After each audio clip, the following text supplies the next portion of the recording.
Hey guys! Welcome back sa aking YouTube channel. For today's video, yung aking gagawin ay isi-share ko sa inyo yung aking shower routine. Alam niyo naman ngayon guys, tamang-tama talaga ang video nito kasi summer na at sobrang init ng panahon ngayon. Grabe, umabot sa 47 degree. Abot pa nga doon ng 52 degree ang ating weather temperature ngayon. So kaya sobrang init. Grabe guys, talagang masakit sa balat. Kaya ngayon, isi-share ko sa inyo kung paano ako maligo kasi tagal ko nang hindi nakagawa ng ganitong klaseng video at gusto kong i-share sa inyo ngayon. Sana mag-enjoy kayo. So tara, samahan nyo ako, maligo tayo!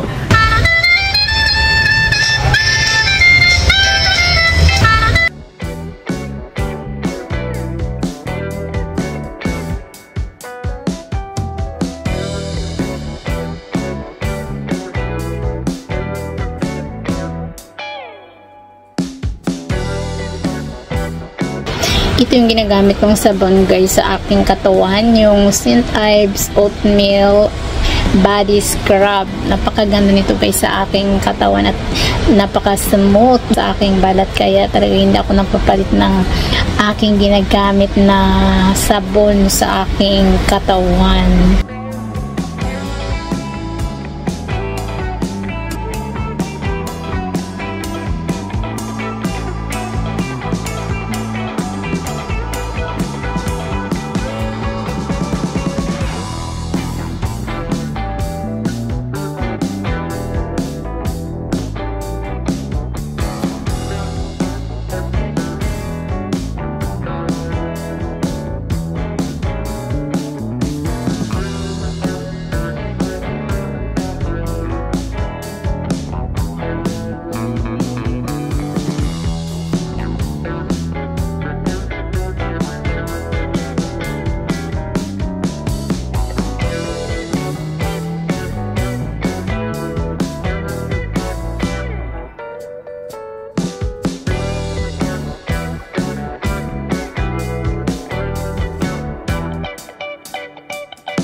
Siyempre, pagkatapos kong mag-sabon sa aking buong katawan ay sinusunod ko naman yung pag-shampoo.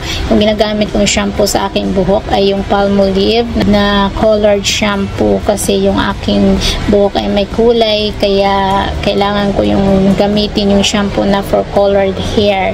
Ito lang ginagamit ko guys na shampoo sa aking buhok, yung Palmolive at saka yung Pantene. Kung walang Pantene, Palmolive, yan lang, ito lang yung pinapalit-palit kong shampoo sa aking buhok. At bihira lang pala ako mag-shampoo sa aking buhok guys. Siguro 3 times a month lang akong gumagamit ng shampoo sa aking buhok.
And after ko mag-shampoo, ito naman sinusunod ko yung aking treatment sa aking buhok, yung Cream Silk Daily Treatment Keratin Rebond for straight hair. Ito yung ginagamit ko everyday sa aking buhok guys, kasi hindi gaya ng sinasabi ko sa inyo, hindi ako palaging nagsa-shampoo. Napakaganda nito sa aking buhok. Talagang yung aking buhok is napaka-straight and shiny.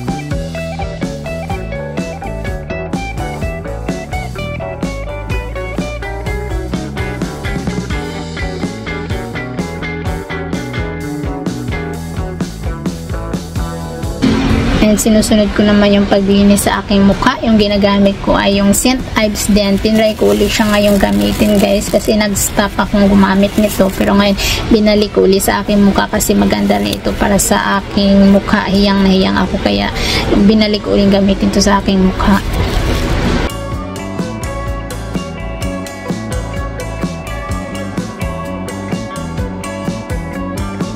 Ginagamitan ko siya ng facial brush para mas lalong smooth yung aking face.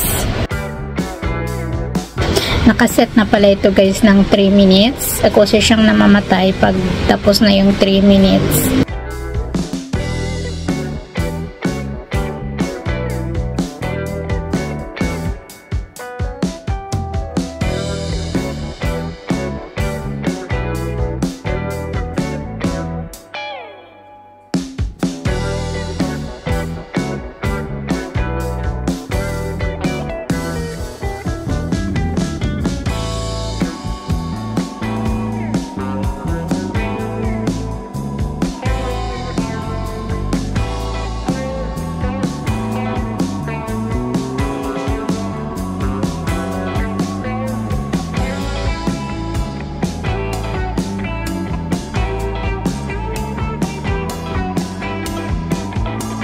Pagkatapos kong maglinis sa aking mukha ay sinusunod ko naman yung pag-apply ng shower cream.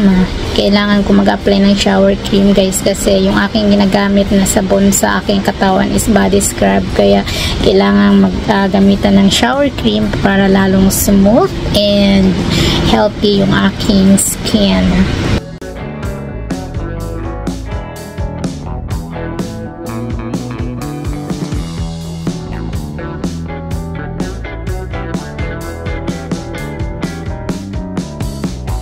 Next ko naman na ginagawa ay syempre yung mag-toothbrush. Huwag natin kalimutan yung mag-toothbrush para always fresh yung ating hininga. O diba?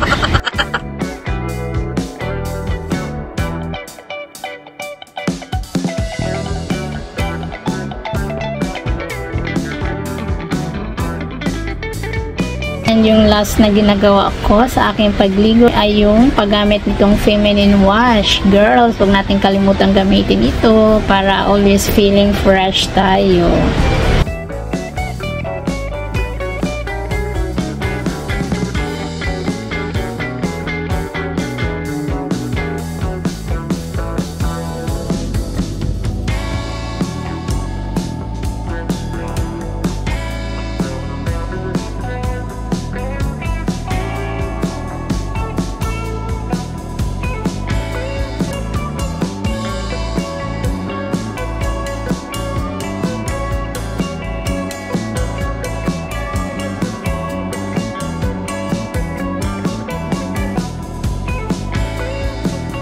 Yan yung aking shower routine everyday. So sana nag-enjoy kayo and thank you for watching. See you in my next vlog.